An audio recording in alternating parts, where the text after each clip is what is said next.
Hello, faithful listeners, and thanks for tuning in to episode 32 of English with Tim, the podcast where you can learn English in depth and detail. I'm Tim, native speaker English teacher from the U.S., world traveler, polyglot, and author of several frequency dictionaries for learning English.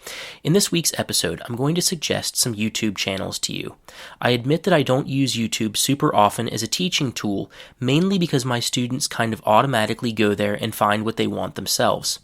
In the past several months, though, I've been looking at different channels for learning English that I've seen over the years and been picking the ones that I think are the most useful for the most people. So, there are 5 of them, and here they are. The first one is Kurzgesagt in a nutshell. Kurzgesagt, what kind of word is that? Well, actually, Kurzgesagt is a German word, and this channel was started by Germans. If I'm not mistaken, the very first episodes were also recorded in German. It even has an office. The people who make this even have an office on Landwehrstraße in Munich, where the episodes are produced. So Kurzgesagt, that funny word, is the German translation for the expression "in a nutshell." We say "in a nutshell" to tell our listeners that we are about to give a very simplified explanation of a very complex situation or body of information. And that is what this channel does. It talks about scientific topics in a fun and interesting way using reasonably simple vocabulary. The ideas, however, are still complex, so I definitely don't advise pressing the button to listen to the material at 1.5 or 2 times the normal speed.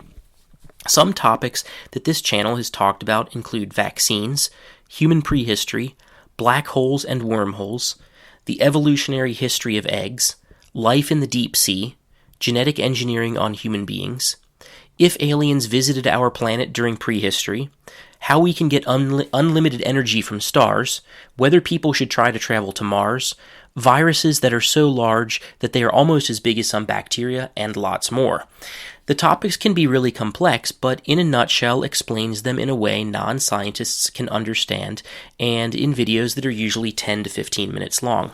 The videos are also really visually appealing. They're full of really cute, fun, and colorful pictures and animations. And instead of people in the videos, you'll usually see strange birds, some of which belong to people who bought the digital birds to have them be characters in the video and support the channel. So B1 students can understand the vocabulary and grammar in this channel, and if you are preparing for TOEFL or IELTS academic, the type of the content in the videos can actually be really useful for you in a really practical way. In fact, I recommend In a Nutshell to every IELTS academic student that I teach, even more advanced ones, and also to TOEFL students. One thing to note is that the person speaking the video is not a native speaker. He apparently is German, but speaks with a kind of hard-to-identify Northern European accent. Still very easy to understand. Now, one thing that's super important to note also is that this is not a channel that was specifically made for people learning English, and that fact is unique among the 5 videos that I'm suggesting to you today. The other ones are specific English learning channels, and this is a channel that has a level of language that happens to be, luckily, at a level that a lot of English language learners can easily understand. So, if you like the kind of channel, or like the kind of content that you've heard about here, I can also suggest another channel which is called Big Think.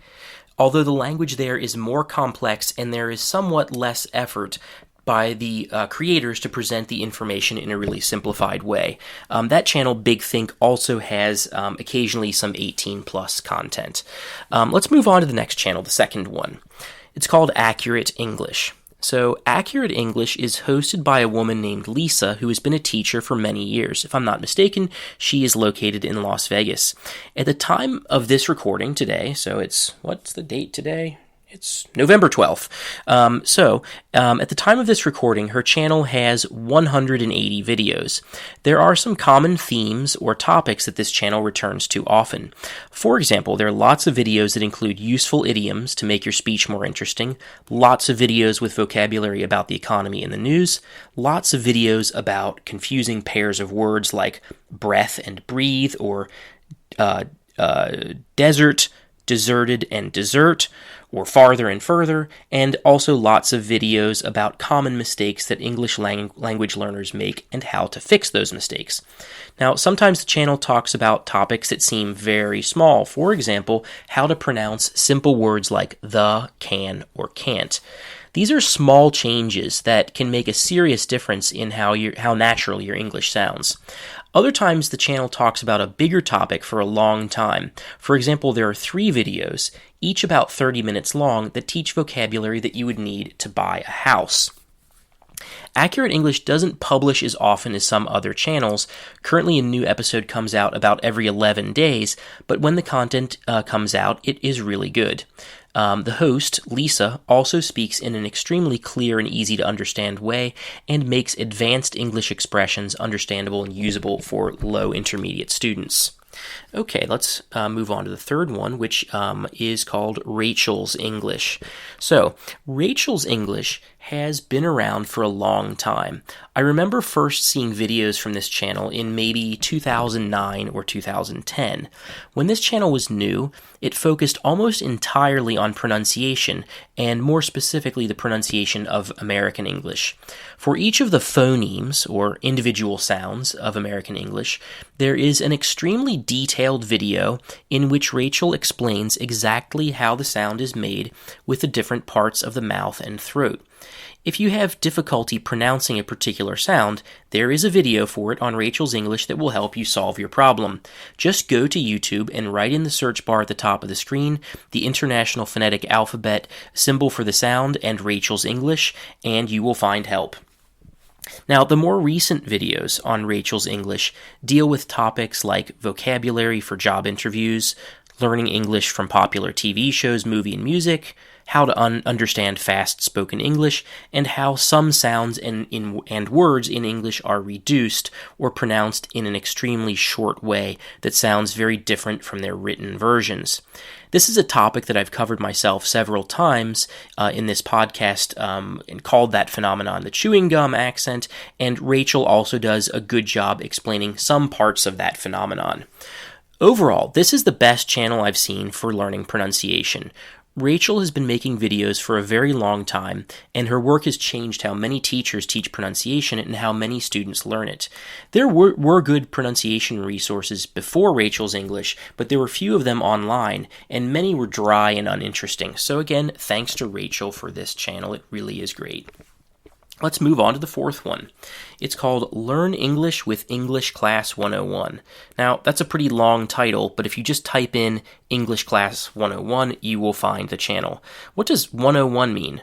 Well, in many universities, each course has a 3 or 4-digit code number that is used by administration, and that is listed in course catalogs that students use to select what courses they're going to take. A number 1 at the beginning of one of those codes means that the course is for first-year students, a 2 is for second-year students, and so on. The other 2 numbers sometimes indicate difficulty. So English 101 would mean a first-year basic English class. So the YouTube channel Learn English with English Class 101 doesn't start off with the most basic stuff, but it is suitable for people with an A2 or higher level of English. That's one thing I like about this channel. It's all in English, but is still usable by people who are close to intermediate level. Another thing I like is that there is some information on how to use basic words correctly. I'm talking about words like in or at. These are words that have far more meanings than most students usually know about. That's also a topic I've talked about a lot, and I really like that this channel pays some attention to those really small words. People really underestimate how complex they are. There are also lots of videos on this channel like 50 basic verbs you must know, 80 English verbs you will use every day, 110 English words you will use every day, and so on. Now, people who have been listening to my podcast for a while know that one of the things I focus on in my teaching is showing students the many meanings of each word. I've watched these videos, and they don't do that. However, I do think these videos can be very useful for the right person. You see, learning vocabulary is a process and not really an event. The first step in that process is putting the word into your head and hopefully making it stay there with just one meaning. Only afterwards should you start adding meanings and maybe also nuance to your understanding of the exact meaning of a word. Now, getting back to English Class 101, the videos there are more on the beginning end of the spectrum and are good for people with a solid A2 level or a bit higher. There are also some really long videos there where they will tell you the basic meanings of 2,000 words. Sometimes the speaker even asks you questions to test your knowledge and help you remember what you've learned. One small thing I don't like about English Class 101 is that it has a few videos that are 6 hours long and that are titled to indicate that you can use them to learn English while you sleep. While you can use these videos while awake, the idea that you can learn English or anything while asleep has been proven false by scientists many times. Let's move on to the last channel. It's called Learn English with TV Series. And this channel is exactly what it sounds like. It uses short clips of TV shows and movies to teach you interesting vocabulary using a rich and interesting context, with visuals. Occasionally, there are also videos where you learn English using popular music or from clips of a famous person who may or may not be a movie star. For example, there are clips focusing on Steve Jobs and Tom Hanks. New episodes come out regularly on Wednesdays and Saturdays. Each episode is structured in a pretty similar way. The hosts introduce themselves and show a short clip from a movie or TV show and then analyze the difficult language in it, both by talking about it and by showing the target words and expressions in on-screen text. At the end, there's a quiz to test your knowledge. I watched a few of this channel's videos and can say that what I saw is most suited to advanced students. Actually, even children's movies can be surprisingly demanding in terms of vocabulary. For example, according to Paul Nation, a world-leading researcher on vocabulary learning, the children's movie Shrek has vocabulary that reaches into the 7th block of 1,000 words.